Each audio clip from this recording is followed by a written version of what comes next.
Welcome to Emphasis Tech Talks, the podcast for business leaders navigating technical challenges to find a competitive advantage to elevate your bottom line. Today's guest is Bill Bruner. Bill is often looked to as an industry thought leader as it relates to data governance and data management. So, Bill, we really appreciate you taking the time to join us today. Thank you. Yeah, so, Bill, why don't you take just a minute and help give us a rundown on your background and your experience here as it relates to data governance and data management. Sure.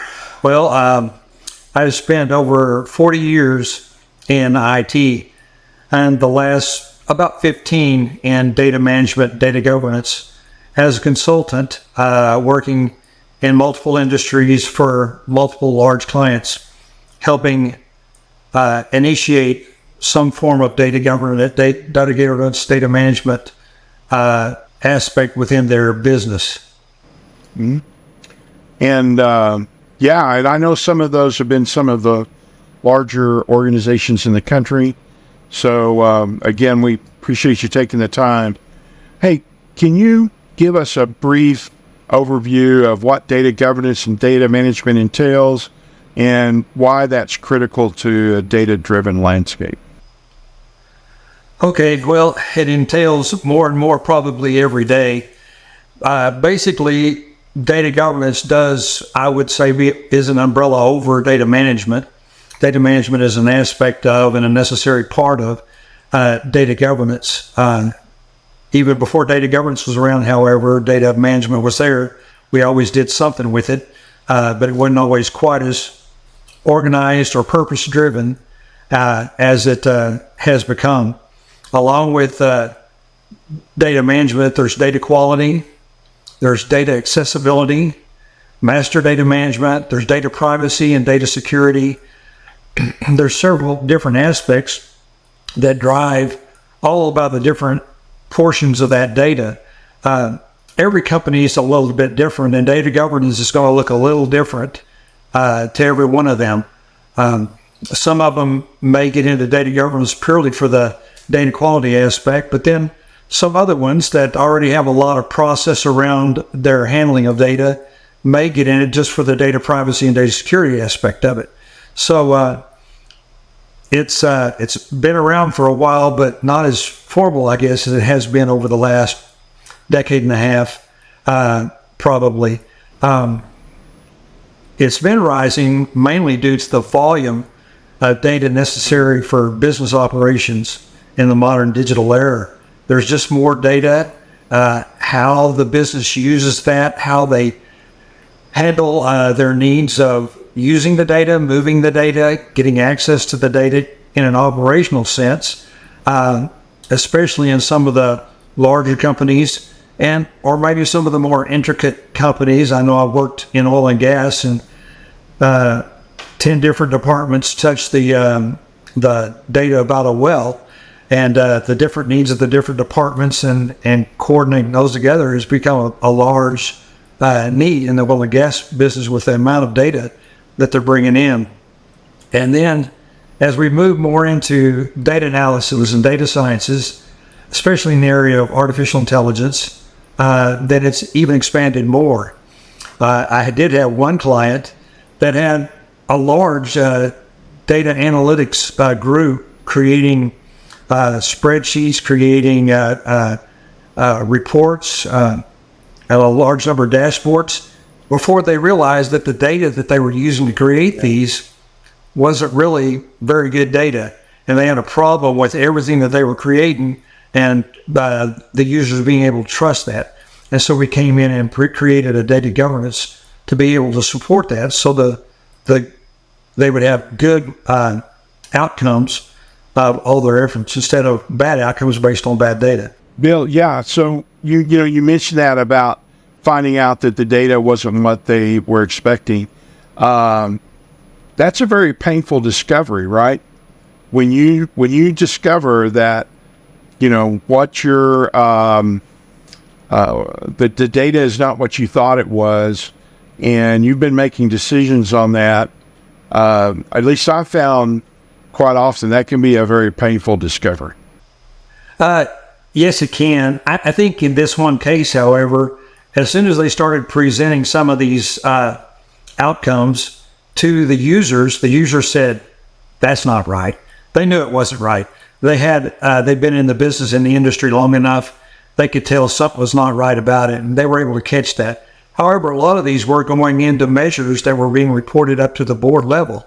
And so having to apologize to the board for unacceptable reporting is not a fun thing to do in any circumstance.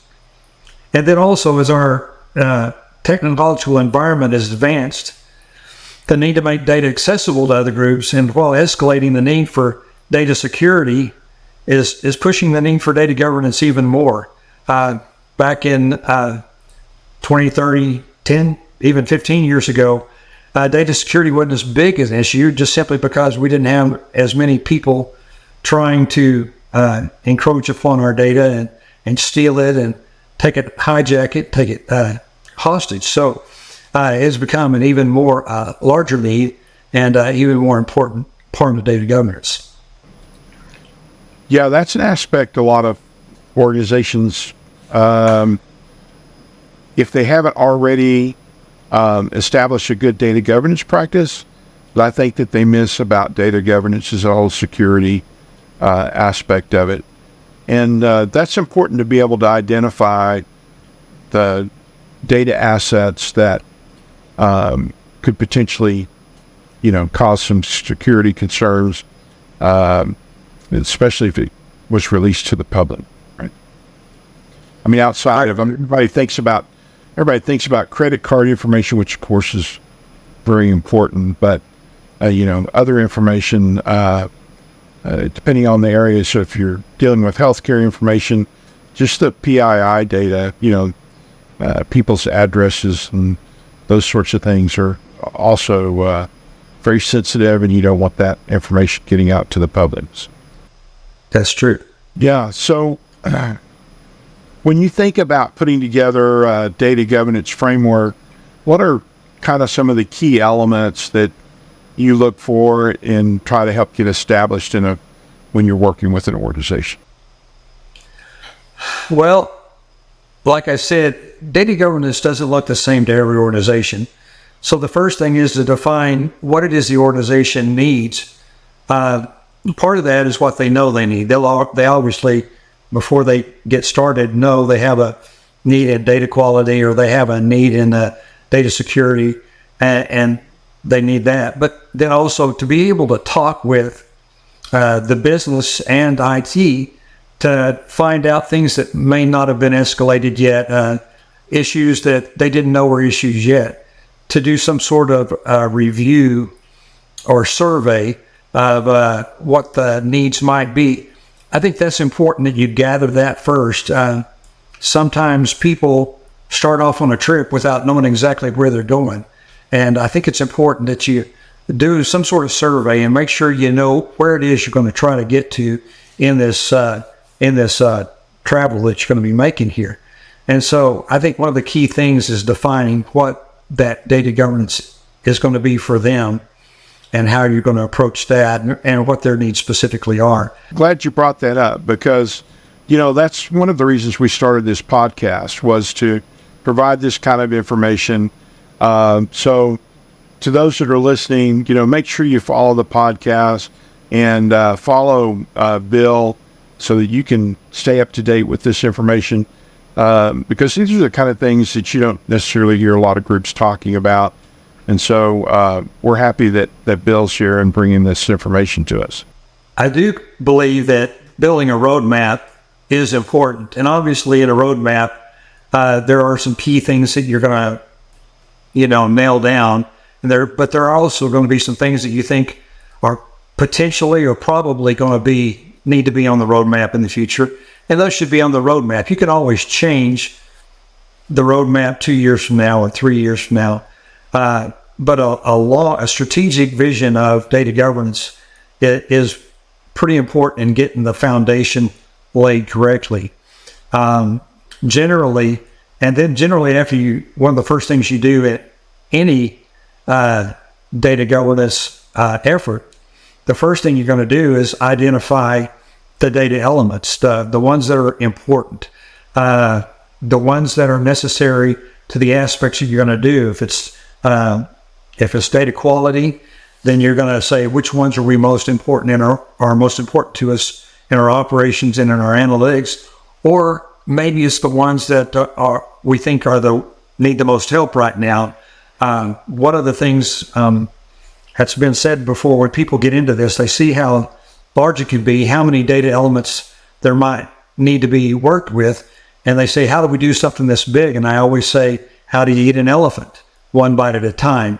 And so, but you do want to be able to prioritize and say, this bite is more important than that bite. And so you want to be able to identify these, what they are, and you have to be able to identify them and define them. This even works in the data security area and the data privacy area. Which data elements are important that we have this kind of coverage around that we try to protect? And so in doing that, you have to define what is that data element. What does it even mean? Several departments might use the same data and call it different names. Several of them may use the same name as each other, but actually mean different things about it. So you need to define what is this actually that we're working with, and be able to have a definition for each one of those. If it's two different ones, you need to have two different definitions. If it's one, you need to have one standardized or consistent name, at least for the system, for the data governance that you're calling that.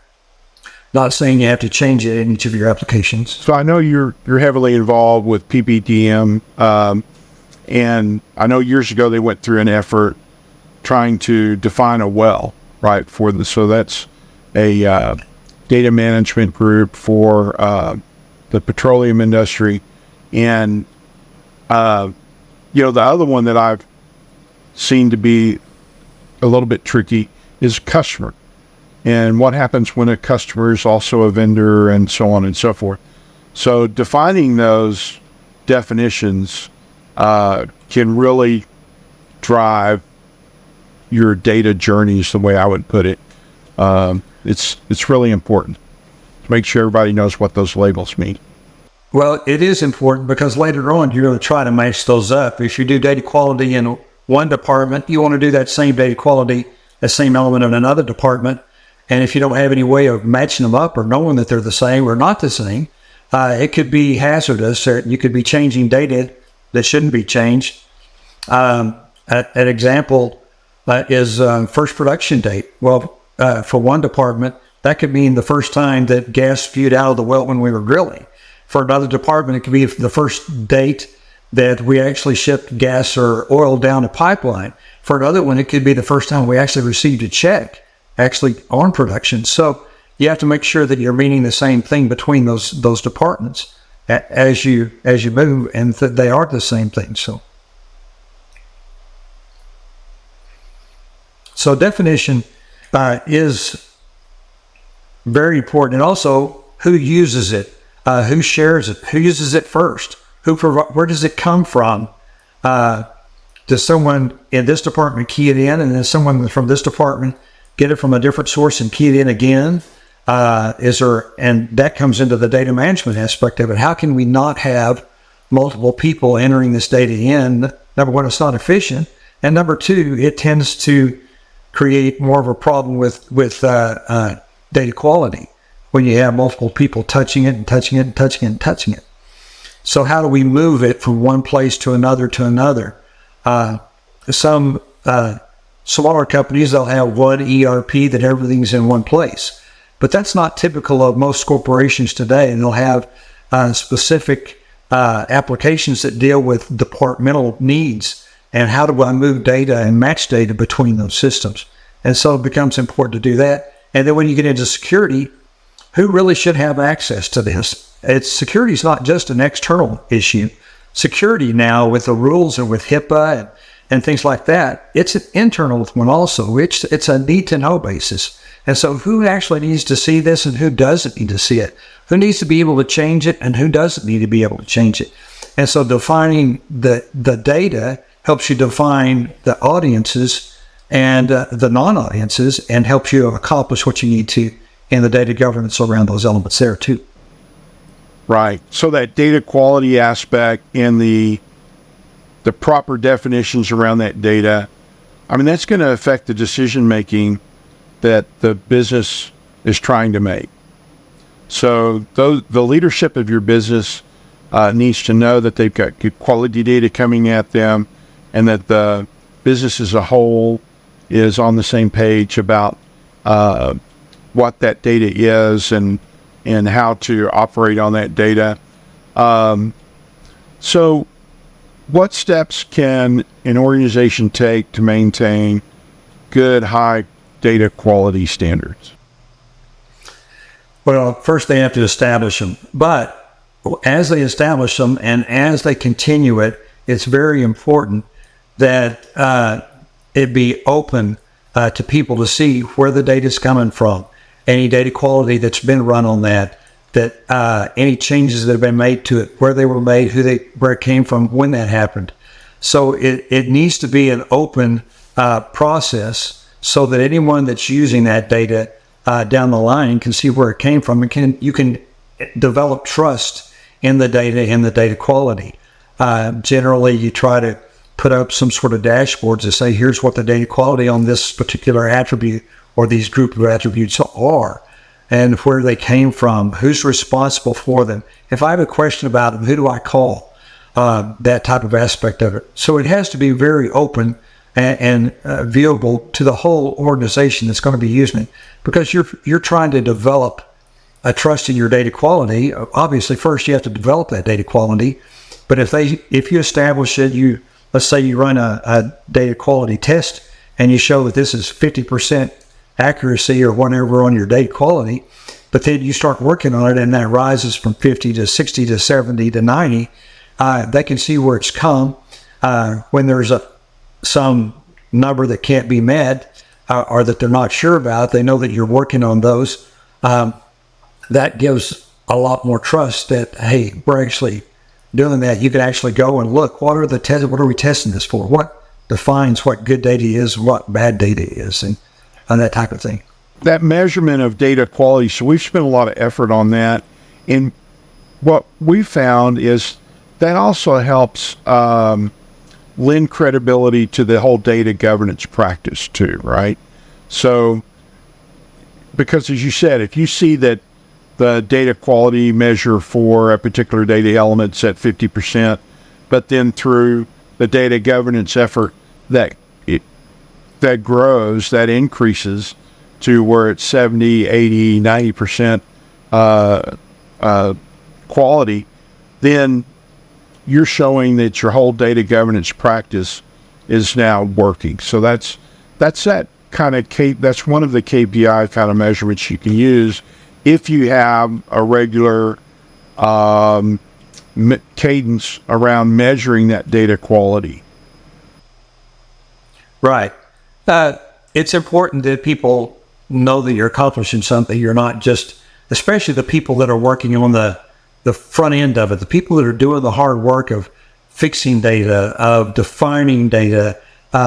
That's not the fun end of it, but it's the most important end of it. And those people need to know, hey, we're doing something, we're accomplishing something, we're providing value to our business that we never had before. And also, with this being able to see these things, if somebody that's using it down the line does have questions or does find something that seems to be an issue, they know who to call, and they can call and talk to that person and say, what is this? What's going on here? And generally, that person is the person that works with it every day, the person that it works in that department where that data is created and knows what it is and why it looks like that, and is glad to accept a report of bad data, or is glad to explain why that really isn't bad data and why that may be an exception, but it's not bad data. And so it gets the departments talking to each other. Also, the people that are using it can see this is not some faceless entity that's passing down and say, this is the right data, use it. This is the people I work with. This is the people I see at lunch from that other department, are the people that have worked with over here in another project, and they know who those people are. And it's easy to build that rapport and build a trust and just build an organization that can work without putting question marks before they do anything. One client I worked with in Texas, everything they did when they would get data, the first thing they would do is spend a month checking the data that they got. Well, how does that slow your process down? And so when you're having that trust that you develop over time, that it makes you more efficient, it makes you work better, it makes you work better together, and your teamwork is more productive. Absolutely. Yeah, 100%. And that, so you mentioned the people in the front lines working with that data.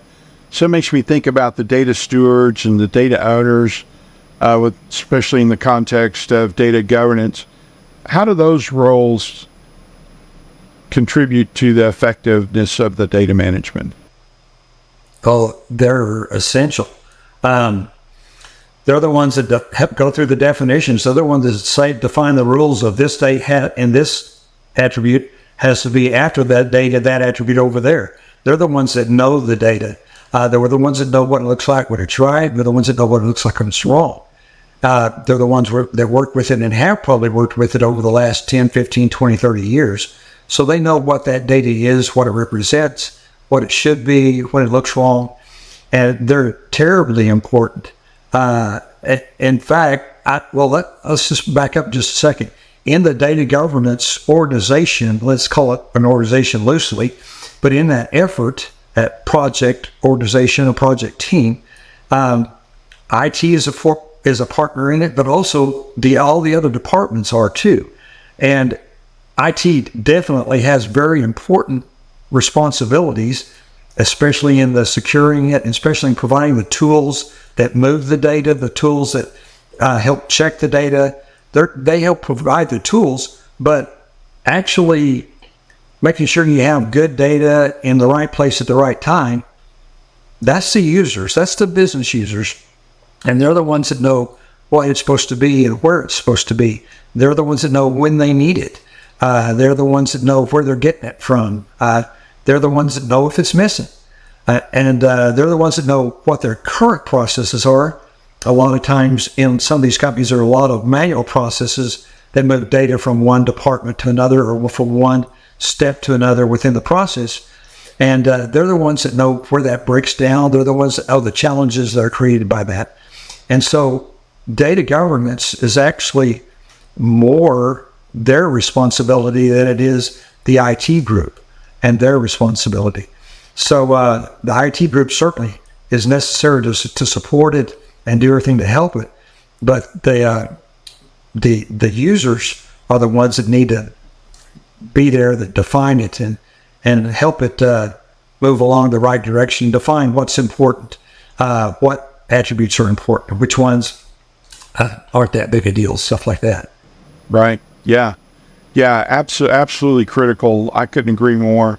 I know, as you were saying that, so you're right. I mean, I've worked with some gas measurement people that have been doing that same job for 25, 30 years. And then in one process, they were trying to get, quote, real-time data. Everybody's asking for real-time data. So, and we were talking to them about it, and they said, well, but this one small subset of meters, they're still getting it from the paper, the paper measurement that they used to use. They're still getting those little graphs, and they're getting that. So there's no way that's going to be real time until they get new meters on those systems. So it's good to use that information to set expectations correctly, right? Definitely, and especially in a national or international, multinational company, the idea, the realization that there are different regulatory authorities in each state, in each country. There are different methodologies for some of the things they do. Drilling in Colorado is vertical. Drilling in Oklahoma and Texas and Mexico is horizontal. There's different needs of each industry, of each each division, each state. And so you have to realize that what's what's one way for me in Louisiana is not necessarily one way for another person that might be in California. And so to be able to get those people together and collaborate and come up with a way of doing that, it's important that those users are being engaged in that. Right. So thinking about that, with the newer regulations that are on the books today, GDPR and CCPA, and of course, we already talked a little bit about PHI and PII, but how does data governance help navigate those kind of compliance challenges to ensure that the organizations are being compliant and don't get in trouble with those regulatory authorities? Well, as I mentioned, data governance requires that you define which ones are important according to the regulations, whether it's HIPAA or GDPR or CCPA, whatever they are. You have to define that. You have to say, this is important. We're going to focus on managing this. And then you have to determine, it helps you determine what is the requirement on that, because like you said, if you have potentially different organizations giving you different regulations. So you have to look at the regulations. HIPAA tends to be more stringent because of healthcare data, health information, not just personal information. But you have to look at each one of them and see what the requirements are. Some of them, you just have to make sure it can't get out. And how do you govern that? How do you anonymize it if you are using internal healthcare data that you're going to use in a data analytics group later on? The data analytics group can't see names. They can't see anything about that patient other than that if there was a patient with this problem, this was the outcome, this is how it was handled, and this was the outcome. They can see that there was a patient, but they can't know anything about that patient. So you have to be able to anonymize. There's things that you have to do, but you have to be able to define the data that needs that special handling, and you have to define what is the special handling required. And then personally, I think that IT security people are my heroes, especially in healthcare, because of all they have to handle there. But they have to help you accomplish that and be careful of that. And like I said, it's expanding to where it's not just external. It's not just keeping your system, your network from being hacked. It's making sure the right people internally are the ones that see it and the wrong people don't. Absolutely. Yeah, I couldn't agree more. Well, Bill, really appreciate you jumping on with us today and helping share your vast knowledge on data governance and data management. Really appreciate that. And before we leave, why don't you share information about contacting you and how can people follow to continue to get information from you? Okay. And I would say that I'm probably going to start putting out some more information on things that we're going to see coming up, especially in the area of specific solutions that will address some governance needs, reusable frameworks, and data governance as a service, which is something that I think you'll see over the next couple of years, where people engage a third party to actually do their data governance for them, or at least the coordination effort of that. But I can be found on LinkedIn under Bill Bruner.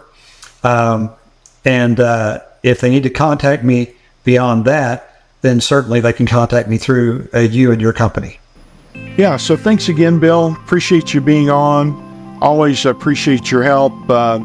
Bill does do some consulting with us, so reach out to us here at Emphasis Technologies, and we can get you in contact with Bill or set up a consultation with you. So again, be sure and check back with us. We're going to continue to do these, setting up some data content for you that will help you navigate your technical challenges, define competitive advantages, and elevate your bottom line.